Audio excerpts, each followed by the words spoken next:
I was sitting in a high-end bistro in Brussels last week, sharing a bottle of wine with an old friend. He's spent 20 years as a senior consultant for the EU. And from the outside, he's the absolute picture of the European dream. You know, sharp suit, effortless multilingualism, and a career that should have landed him in a villa by now. But as the night wore on, the polished exterior started to crack. He wasn't talking about policy or politics. He was just staring at the bill for our dinner with this kind of clinical detached horror. He said, you know, and he's tapping a finger on the table, the data says I'm in the top 5% of earners. I should be wealthy. And then he shows me an email from his landlord, this corporate entity he'd never met, notifying him of a market adjustment, an adjustment that would basically swallow his entire annual raise. He didn't shout, he didn't curse, he just looked exhausted, like a man who had finally realized he was running a race on a treadmill that was slowly being tilted upward. And right behind him, a television on the wall was muted, but the ticker tape was crystal clear. Inflation stabilizes at 1.9%. It was this surreal moment of total cognitive dissonance. On the screen, you have experts celebrating a soft landing, a return to stability. But across the table for me, I'm looking at a man who is the pinnacle of the professional class. And he's describing a life that feels like a refined form of sharecropping. He's got the high-status title, the six-figure salary, but after the rentier tithe and the, permanent elevation of energy costs, he has less disposable capital than his own father did as a junior clerk back in the 90s. That 1.9% figure. It felt like a monument to a fiction. It's the official smile on the skull of Western modernity. We're told the crisis is over because the rate of the fire has slowed, but no one wants to admit that the house is already burned to the ground. What we're actually living through isn't a temporary economic dip, but a terminal phase transition, a silent thermodynamic unraveling where the middle class is being systematically dismantled to feed a new digital feudalism. We're witnessing the autopsy of affluence, and the most frightening part isn't the decay itself, it's the fact that the spreadsheets say we've never been healthier. That anecdote it's just chilling because it perfectly captures this deep underlying tension we found. It's that profound cognitive dissonance you mentioned between the official managed statistics and the lived reality of, accelerating exhaustion. And what our deep dive suggests is that your friend's feeling isn't unique. It's not a personal failure. It's a systemic feature. This isn't just economic turbulence, it's what you called it, a terminal phase transition, a fundamental shift in the economic baseline. And it feels like it's designed to systematically transfer wealth away from the majority. Right. I use that term terminal phase transition, and it feels extreme, but I keep coming back to that core contradiction. How can a highly paid professional feel like a serf when the official data is promising stability? If the data says everything is fine, but the cost of just being alive swallows everything, we have to start by dissecting the numbers. And this brings us right to the statistical fiction that underpins the whole financial narrative. Exactly. We have to look very skeptically at that 1.9% figure. The research describes it as a monument to statistical arbitrage. Statistical arbitrage. Okay, so in plain English, what does that mean? In plainer terms, it's a statistic that's been carefully constructed, or, some would say optimized, to get a desired political outcome. It's acting less as an objective measure of life's cost and more as a political analgesic. A painkiller. A painkiller, precisely. It's designed to numb the public to the true extent of price increases, to stop widespread panic or, God forbid, demands for higher wages and benefits. So it's a strategic choice of what to measure. Right. What's the specific trick in the methodology that creates this huge gulf between the official numbers and what my friend is actually paying for rent? The central flaw, and this has been documented again and again, is the systematic underweighting of housing costs. For the median household, the very people your friend is, professionally adjacent to rent or a mortgage, is their single biggest monthly expense. It can be 30–40% of their disposable income. Easily. And the official consumer price index, especially in the US, but it's often echoed in European metrics, it uses these incredibly convoluted methods to measure housing. They rely on things like imputed rent or owner equivalent rent. Which nobody actually pays. Exactly. They're calculations that often lag real-world prices by a huge margin, or they rely on surveys instead of actual transaction data. So if the largest single outflow of cash for the average person is deliberately underrepresented, the final number is. It's measuring a politically comfortable fiction, not the actual price of sustaining a life. That is the key insight. The metric ends up measuring political manageability, not the true on-the-ground cost of living. And this divergence is what creates the scissors gap you see in the long-term data. Okay, the scissors gap. Yeah, if you plot the official CPI line, it stays pretty flat and manageable, especially after 2008. But then if you plot another line, one representing median rent as a percentage of disposable income, and this is really noticeable across the EU10, those two lines just diverge aggressively. They split apart. The rent line doesn't just climb, it accelerates steeply upward. It acts as a relentless, non-negotiable tax on labor. So it's a system where the government is effectively choosing to measure the things that don't affect your daily life as much, while ignoring the one thing that's draining your bank account the fastest. And this leads us to a pretty grim realization. This isn't just temporary high inflation that's going to go back to some pre-2020 baseline. That is the critical conclusion. We're not talking about continued cyclical inflation here. The economic system has undergone a phase transition. Prices are not going back down. They've shifted to a new, permanent, high-altitude plateau. The purchasing power of salaried labor, particularly between 2020 and 2024, suffered what the research calls a discrete downward quantum leap. A quantum leap. That implies a sudden, irreversible shift, not just a gradual slide. Pressy. Imagine your economic life before 2020 was on the first floor of a building. Inflation wasn't a slow leak that took you down to the basement. It was a sudden systemic collapse of the foundation that forced everyone to live permanently on the sub-basement level. The process of wealth extraction and this baseline adjustment, it's complete. So people are just forced to adjust their whole lives, their aspirations, to this permanently diminished state. They have to. They can't accumulate capital because their labor just buys less. Less energy, less housing, less security than it did just 5 years ago. That really puts the struggle of that consultant in Brussels into perspective. His nominal salary is high, sure, but his real purchasing power, especially for the absolute essentials like housing and energy, has taken that quantum leap downward. Now, if the official data is hiding this reality, we have to look at the engine that's driving this massive, almost invisible transfer of wealth. And that brings us to the physics of money flow, the Cantillon Effect. The Cantillon Effect is so often overlooked. It sounds like some dusty old economic theory, but it is the central mechanism of contemporary wealth transfer. The sources describe the consistent delivery of that stable, low official inflation, that 1.9% target, as the perfect camouflage for this systemic theft. Camouflage. Yes. New money, introduced by central banks, acts like a centrifugal force.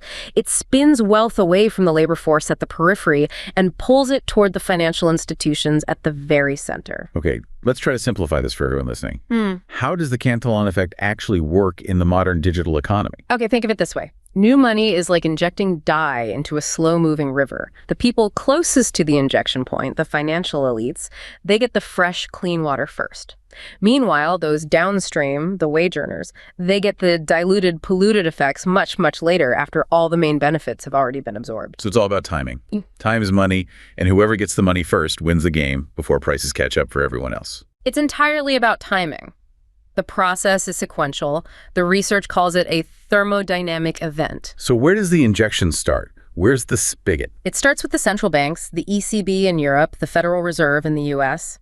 They inject vast sums of liquidity into the system through what they call unconventional monetary policies. That's the near zero interest rates and the massive bond buying programs, quantitative easing or QE. Exactly. Since 2008, the Fed alone has added trillions of dollars to its balance sheet through these programs. And this money doesn't just rain down on everyone equally, I'm guessing. Far from it. That's the core of the mechanism. In step one, the new liquidity flows directly to the banking system and to what are called primary dealers. The major investment houses, the big financial players. Well, one's authorized to trade directly with the central bank. They get this fresh money before anyone else.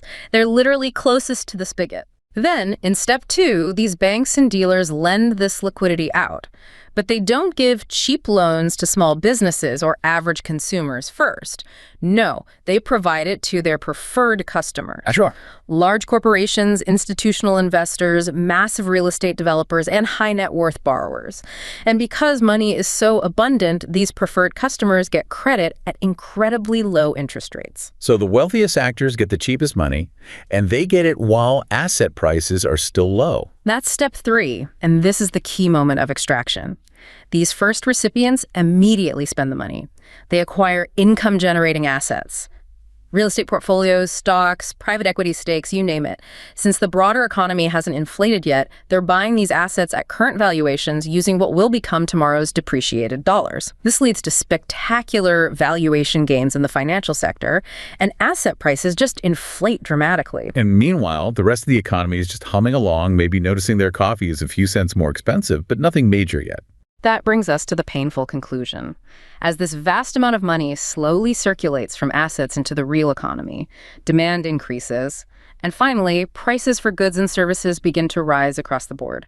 Groceries, energy, everything. By step 5, the wage earner is the last to feel that effect.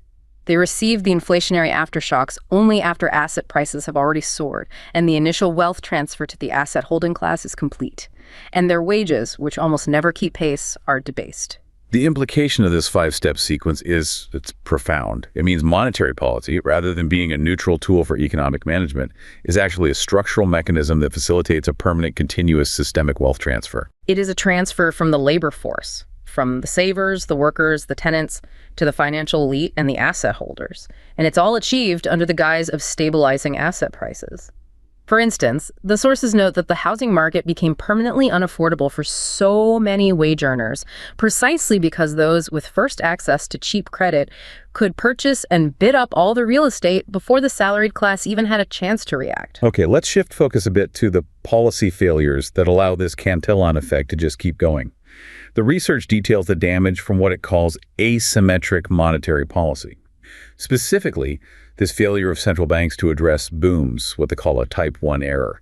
What is that error, and why is it so corrosive? A type 1 error in this context is when the central bank fails to raise interest rates quickly enough during an economic upswing or a financial boom. They essentially mistake a financial bubble for healthy growth. The tendency is to keep rates too low for too long. And that just fuels the fire. It pours gasoline on it, it fuels financial market speculation, asset price bubbles, and it just deepens that Cantillon-driven wealth transfer. Okay, so what are the cascading negative impacts from this policy failure? We identified 3 major consequences. Let's start with financial repression. Financial repression is an insidious tax on being prudent. Returns on low-risk investments, your savings accounts, fixed income bonds, deposits, they get driven down towards zero nominally. But when you factor in the true inflation rate, even that official 1.9% number, these returns are driven deep into negative territory in real terms. So saving money becomes a guaranteed losing game. You're actually penalized for trying to be prudent and secure your future. Absolutely. It forces ordinary people into riskier asset classes they may not understand just to try and maintain their wealth. The second major impact is real wage repression. This monetary policy fuels cycles of cheap credit, which leads to diminishing returns on investment productivity. Why innovate when you can just borrow money cheaply and buy back your own stock? That sounds like a long-term economic death spiral. It is. Productivity gains gradually decline, which limits the entire scope for real wage increases across the whole economy. And here's the stark zero-sum conclusion from the research. In a low-growth or near-zero-growth scenario, which is what this causes, any gains realized by higher income groups must be associated with absolute income losses for the middle and lower classes. Wow. You literally can't make the rich richer without making the poor and middle class definitively poorer in real terms. That directly explains why my friend in Brussels, who is in the top 5% of nominal earners, still feels poor. His income is high, but the cost of the system means his real disposable wealth is actually decreasing to facilitate the gains of those above him. And the third major impact, which kind of locks the system into this low-growth trajectory, is malinvestment. The continuous flow of cheap central bank liquidity props up inefficient, failing companies. The sources use these terms forbearance lending and evergreening. Okay, can you break down that jargon for us? What do those terms mean in plain language? Certainly. Evergreening and forbearance lending basically mean that banks, which are often called zombie banks themselves because their balance sheets are shaky, continue to lend money cheaply to zombie firms. And a zombie firm is? A company that is technically insolvent.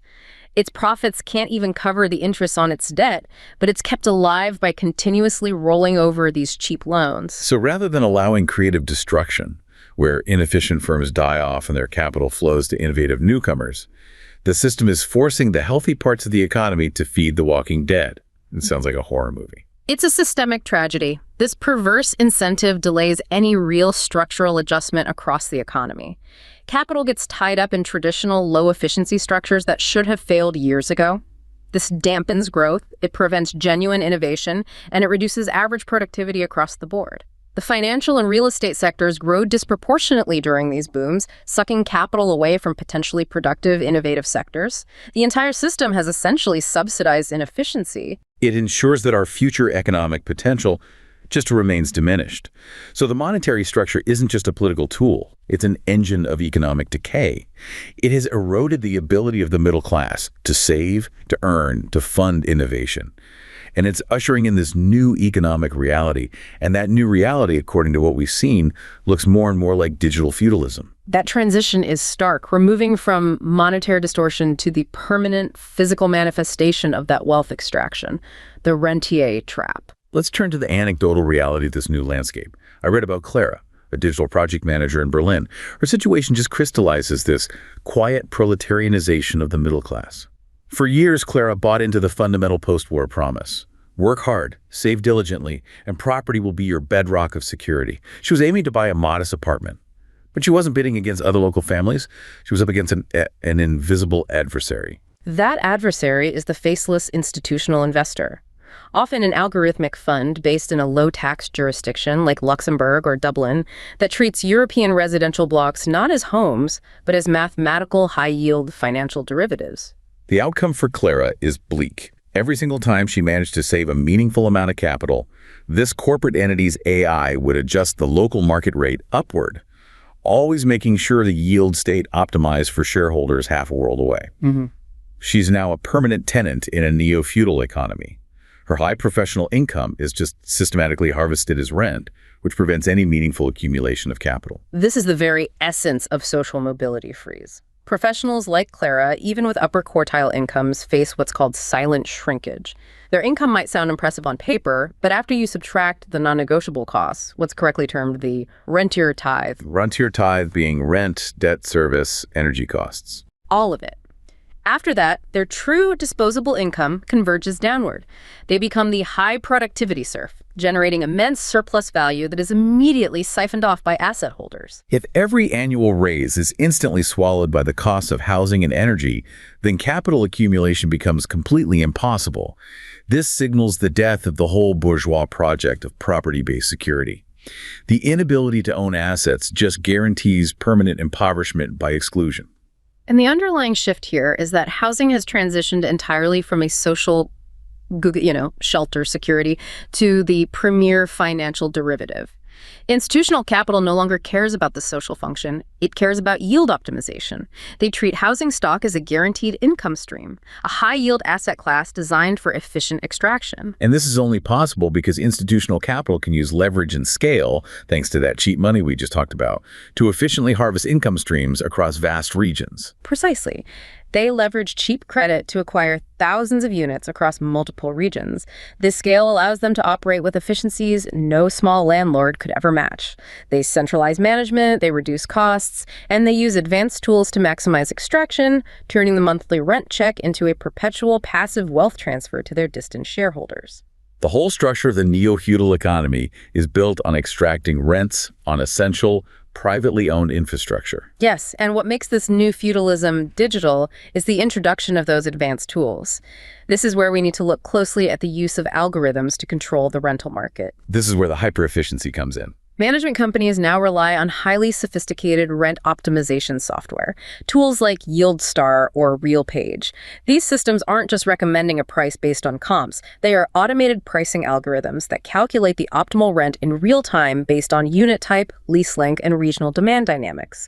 Their stated goal is to maximize shareholder returns by removing human guesswork. How significant is the adoption of this tech across the housing market? Is this a niche thing or a systemic issue?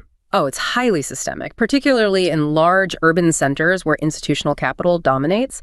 The research showed that by 2019, roughly 34% of units in investable market rate apartment buildings in the U.S. were being managed using these pricing algorithms. A third of the market. And more tellingly, all the top 20 property management companies in the U.S. had already adopted this type of software. This is a massive degree of digital concentration. So you have a huge portion of the rental market using an identical or at least very similar pricing logic.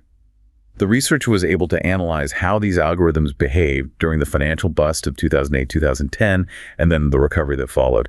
What did that building-level analysis show during the recession? During the bust, a period of heavy negative demand shock, the algorithm actually proved responsive. Adopters of the software charged lower rents and maintained higher occupancy rates compared to non-adopters in the same local markets. So they were using it to adapt quickly and keep cash flowing. Yes, in that phase, it made the market more efficient. But the crucial shift happened during the recovery, post-2013, when demand came back and started heating up the market. A completely different pattern emerged then. Yeah, what was that? The pattern completely reversed, and this is the source of the systemic concern. During the recovery, adopters charged significantly higher rents and critically tolerated a greater number of vacancies than non-adopters. Wait, higher prices despite lower occupancy? That's inconsistent with traditional competitive pricing. You'd normally lower prices to fill empty units. In a competitive market, you'd fill the apartment before raising the price to avoid losing income. But here, they're keeping prices high, even if it means some units sit empty. The systems appear to coordinate, whether it's implicit or explicit, to maintain a higher market floor. And the market-level data confirmed this. It did. Across markets with a higher penetration of algorithmic pricing software, rents were significantly higher and occupancy was generally lower. Let's get a sense of the scale of that extraction. What was the magnitude of the rent increase you could attribute just to the algorithm's penetration? The systemic effect is staggering.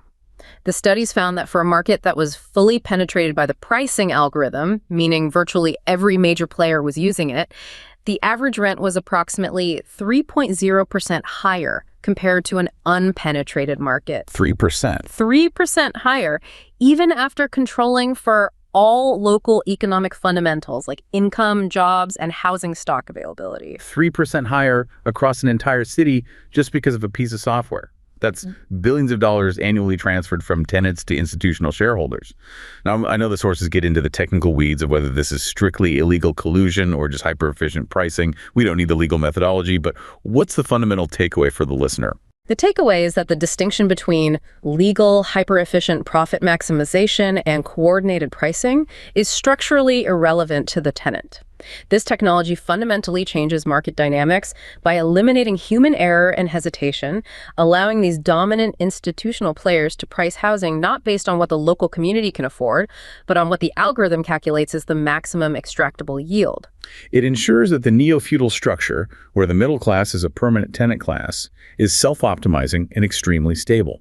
It's no longer about individual supply and demand. It's about algorithmic control over an essential resource.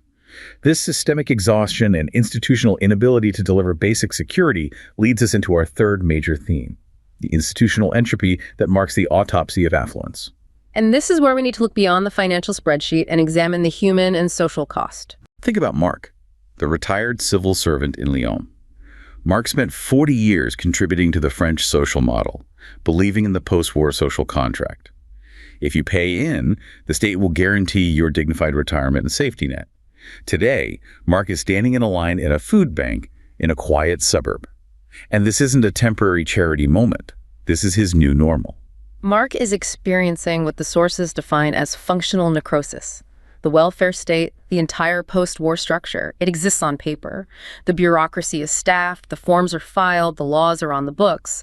But its ability to deliver on its core promises, a dignified life, genuine poverty resolution, economic security, has withered away. It's like a body where the organs are technically present, but have just stopped functioning effectively. Exactly. And the symptom of this necrosis is the normalization of the crisis.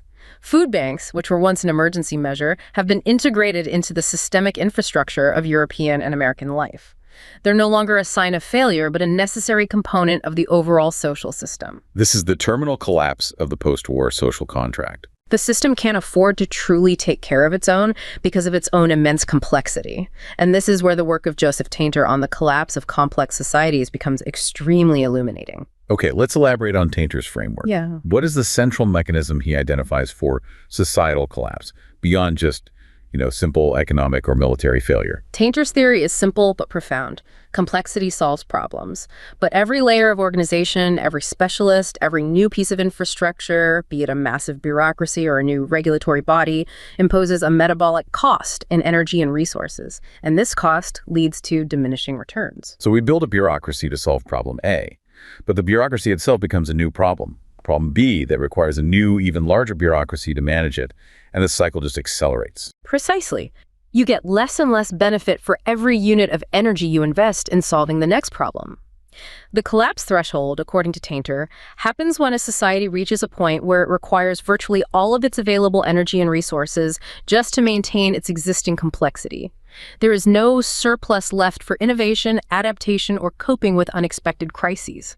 He used the Roman Empire as the classic example of this complexity trap.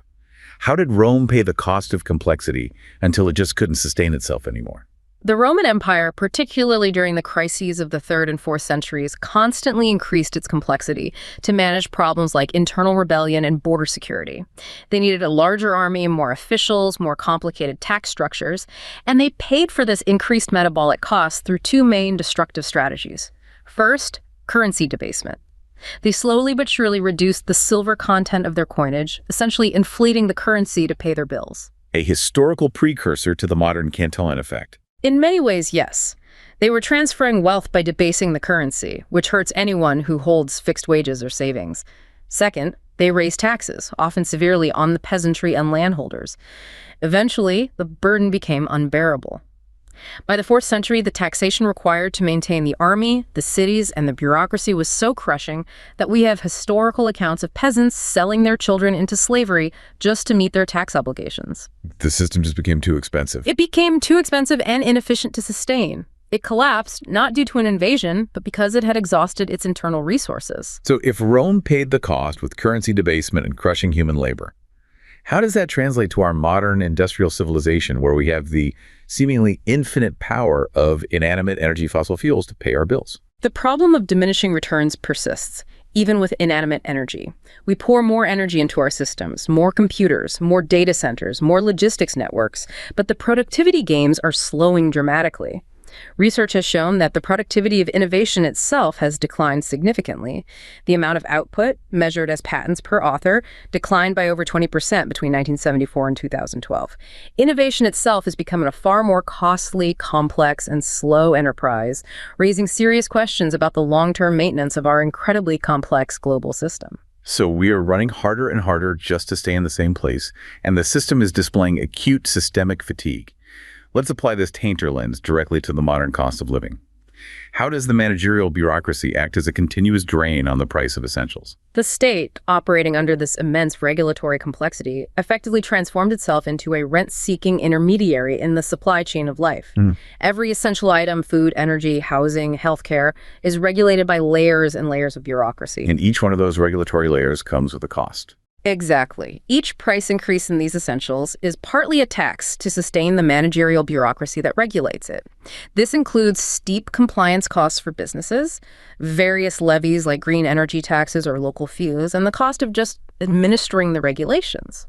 The state isn't just regulating a supply chain, it's extracting rent from the very process of living, adding invisible taxes onto every single transaction. And this extraction mechanism leads to the fundamental statistical fraud, the source is called the GDP illusion.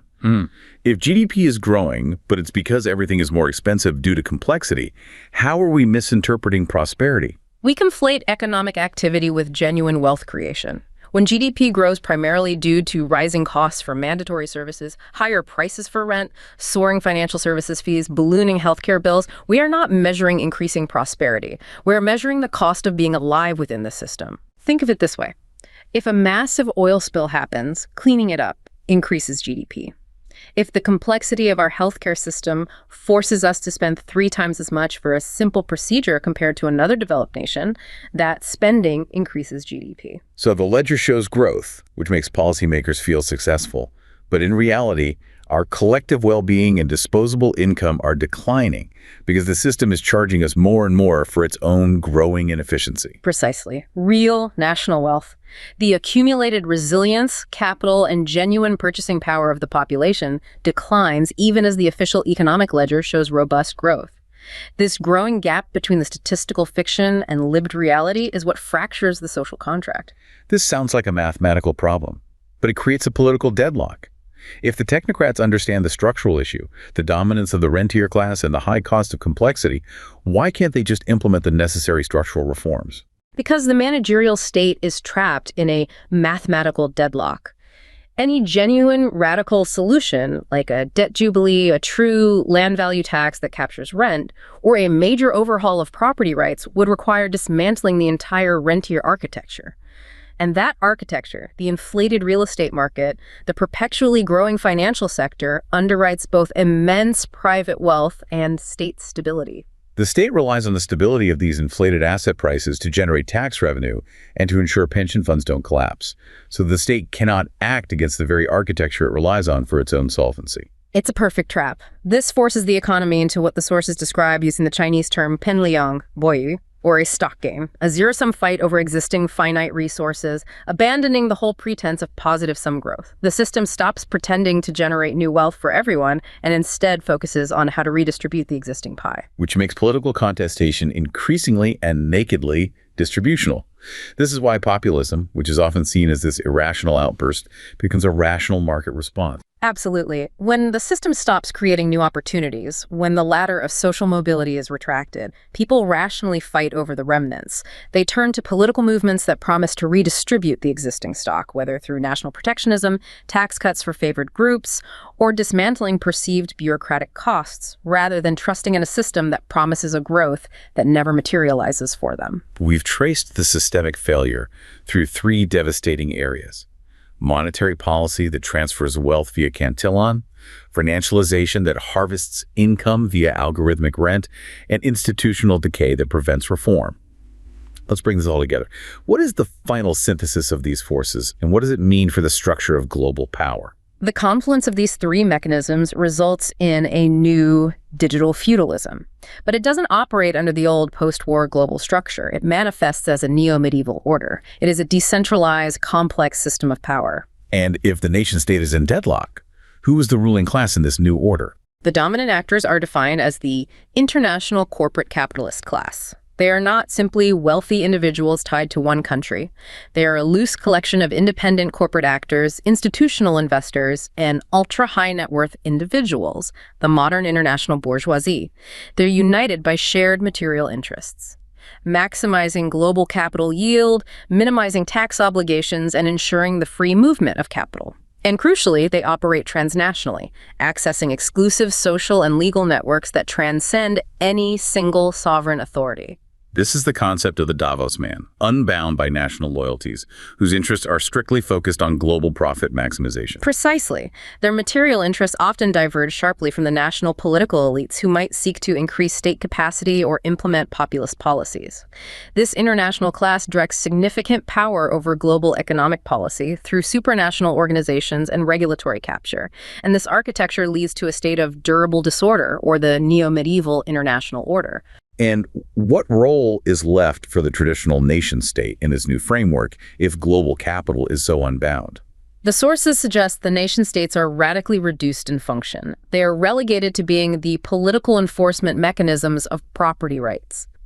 Police states. Their primary function becomes ensuring the security of capital and property, often requiring the deployment of authoritarian policing to manage an increasingly dispossessed and impoverished population.